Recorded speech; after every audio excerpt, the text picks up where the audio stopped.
성전의 영광을 누리는 삶이라는 제목으로 말씀을 묵상하도록 하겠습니다. 자, 오늘 말씀에 보니까 이스라엘 백성들이 이제 올해 7월에는 정해진 절기가 있습니다. 7월에 정해진 절기가 가장 대표적으로 이제 초막절이 있죠. 초막절이 15일부터 7월 15일부터 이제 지내집니다. 근데 오늘 말씀에 보니까 그래서 초막절이 이제 8일 동안 7일 동안 하고 그 다음 날도 이제 이어지거든요. 8일째. 그런데 그 전에 일주일을 절기를 더 지켰다. 바로 성전 낙성식을 일주일 동안 행했다. 이렇게 말씀을 하고 있습니다. 그게 이제 9절과 10절에 나오는 이야기죠. 그래서 낙성식 7일, 또 초막절 8일 이렇게 해가지고 15일 동안 절기를 지킨 것을 오늘 보여주고 있습니다. 자, 성전이 지어져서 그 성전 지어진 것에 대한 감사를 하나님 앞에 드린 거죠. 자, 그리고 이제 솔로몬이 다 기도를 마친 다음에 어떤 일이 있습니까?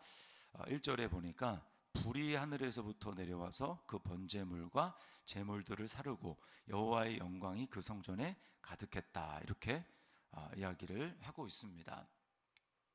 자, 우리는 이제 항상 구약 성경을 볼 때 신약의 그리스도께서 완성하신 그 기준에 따라서 성경을 보아야 합니다.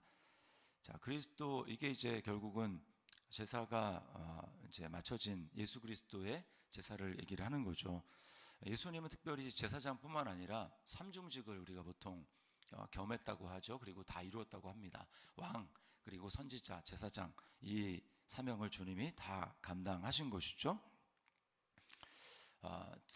그 사명을 감당하시고 주님이 승천하셔서 오순절에, 여기 오늘 불이 내렸다고 하는데 오순절에는 주님이 제사장 사명을 다 감당하시고 삼중직을 다 완성하시고 하나님 보좌 우편에 앉으셔서 오순절이 이르렀을 때, 그때 어떤 일이 있습니까? 그때는 이제 성령의 불이 각 사람 위에 불의 혀같이 갈라지는 것이 각 사람 위에 임하여 있었다. 이렇게 성경이 말씀을 합니다. 그러니까 우리가 이제 여기는 제단에 불이 떨어졌지만 이제 우리 각자에게, 예수 그리스도를 믿는 각자에게 성령의 불이, 성령의 기름 부으심이 임한 것이죠.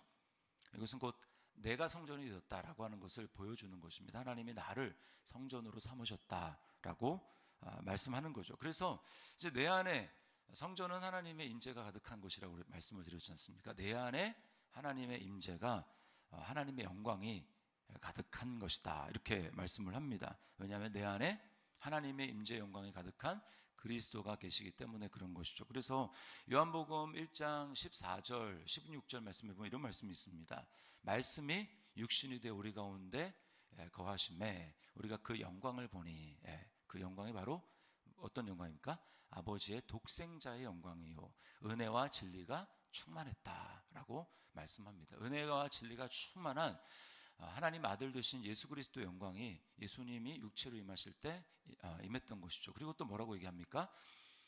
율법은 모세로 말미암은 것이지만 은혜와 진리는 예수 그리스도를 말미암은 것이고 우리는 그 위에서, 예수님 위에서 받으니 은혜 위에 은혜로라, 이렇게 요한복음이 기록하고 있습니다. 그래서 우리는 예수님이 우리 안에 계시기 때문에 날마다 은혜가 더해지는 삶을 살아갈 수밖에 없다는 것이죠. 자, 2절에 보니까 제사장들이 여호와의 전으로 능히 들어가지 못하였다라고 말씀을 합니다. 자, 이게 바로 옛 언약의 한계죠. 옛 언약의 한계. 옛 언약은 행위에 근거한 의였습니다. 행위에 근거한 율법을 지킴으로 말미암아 거기에서 난 의죠. 근데 그것은 로마서 8장이 얘기하는 것 같이 율법이 육신으로 말미암아 연약하여 할 수 없다라고, 그게 결론입니다. 구약의 결론.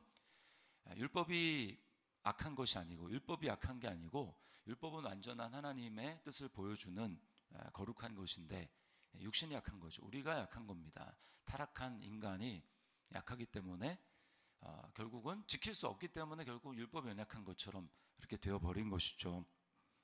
그래서 옛 언약의 한계는 바로 행위에 근거한, 육신이 연약한 거기에 근거한 의였다라고 하는 것입니다. 그런데 우리가 잘 알듯이 하나님은 완전하신 분이기 때문에 하나님 앞에 서려면, 그 오늘 성전이 보여주는 것이죠. 그 하나님의 영광, 그 앞에 서려면 완전한 의가 필요한 거예요. 완전한 의. 완전한 의는 하나님의 의입니다. 인간의 행위에서 난 의가 아니고, 율법에서 난 의가 아니고, 하나님으로부터 난 완전한 하나님의 의가 필요한 거예요. 그게 로마서 전체가 우리에게 보여주는 거죠. 특별히 로마서 1장부터 8장까지가 우리에게 보여주는 겁니다. 완전한 의. 그래서 예수님이 뭐라고 말씀합니까? 공간복음에 너희 의가 서기관과 바리새인보다 낫지 않으면 결단코 천국에 들어가지 못하리라, 이렇게 말씀합니다. 근데 서기관과 바리새인의 의가 무엇입니까? 율법을 지킴으로 말미암아 인간의 행위의 의라는 겁니다. 그건 아무리 탁월해도, 아무리 세상에서 대단한 사람이 있다 할지라도 그것을 가지고 하나님 앞에 설 수는 없다. 그래봐야 그게 행위의 의이기 때문에 그런 거죠. 그러나 하나님이 정한 완전한 의는 뭘 말합니까? 로마서가 그것은 바로 하나님의 의는 예수 그리스도다라고 말씀을 하고 있습니다. 그래서 복음에는 하나님의 의가 나타나서 믿음으로 믿음에 이르게 한다.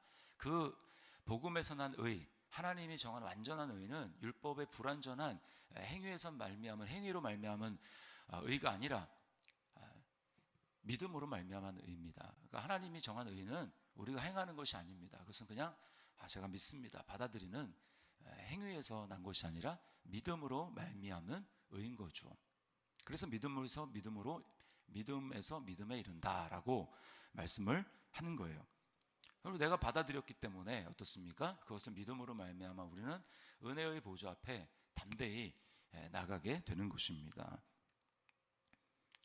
그게 오늘 구약의 제사장들과 다른 거죠. 레위인들과 우리가 다른 것입니다. 3절에 보니까 엎드려 경배하며 여호와께 감사하여 선하시도다, 그의 인자하심이 영원하도다. 여기 시편에서 계속 반복한 여호와께 감사하세, 그는 선하심과 인자하심이 영원함이로다, 이렇게 말한 그 딱 내용입니다. 이들이 이렇게 하나님 앞에 찬양의 제사를 드렸던 것과 똑같이 오늘날 성전된 우리가 하나님 앞에 드려야 될 삶도 똑같습니다.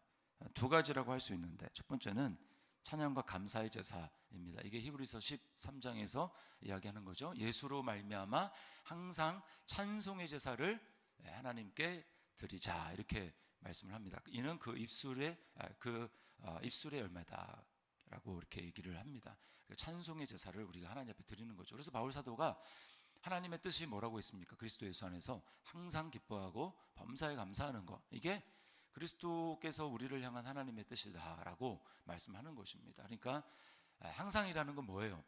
조건이 없습니다. 무조건입니다. 내 기분과 상관없이, 내가 지금 어려움이 얼마나 있는가 이것과 상관없어요. 상관없이 내가 이제 성전되었기 때문에 내 안에서는 이스라엘의 구약에서 올렸던 것과 똑같이 찬송의 제사를 하나님 앞에 드려야 됩니다. 찬송과 감사의 제사. 그런가 하면 두 번째는 순종의 제사입니다. 이게 로마서 12장 1절과 2절에서 말하는 것입니다. 산제사. 그것은 뭡니까? 내 몸을 전에는 불법의 도구로 하나님 앞에 아니라 불법의 도구로 육체를 그렇게 내어줘서 이제 사망에 이른 것, 사망의 열매를 맺었던 것 달리 이제는 어떻습니까? 우리의 몸을 의의 도구로 하나님께 드려서 의의 열매를 맺어야 된다. 이게 로마서의 결론입니다. 로마서, 우리는 이제 이전과 다른 존재다. 그러므로 우리는 날마다 몸이 제사가 되어야 된다. 몸이 제물이 되어야 된다. 그렇게 우리에게 말하는 것이 순종으로 예수님이 그렇게 사셨던 것처럼 우리가 내 삶 가운데 하나님의 말씀을 날마다 이루는 순종의 제사로 우리가 하나님 앞에 드려야 되는 것이죠. 자, 그리고 이제 구약과 지금 다른 것을 하나 말씀을 드리면, 자 13절에 보면 혹 내가 하늘을 닫고 비를 내리지 아니하거나 뭐 이런 재앙을 쭉 얘기를 하지 않습니까? 신명기 28장에도 나오는 내용이죠. 그리고 14절에 보면 우리가 잘 아는 말씀, 내가 하늘에서 듣고 그들의 죄를 사하고 그들의 땅을 고칠지라. 이 땅을 향한 하나님의 죄에 대한 진노는 예수 그리스도로 말미암아 끝났습니다. 끝났어요.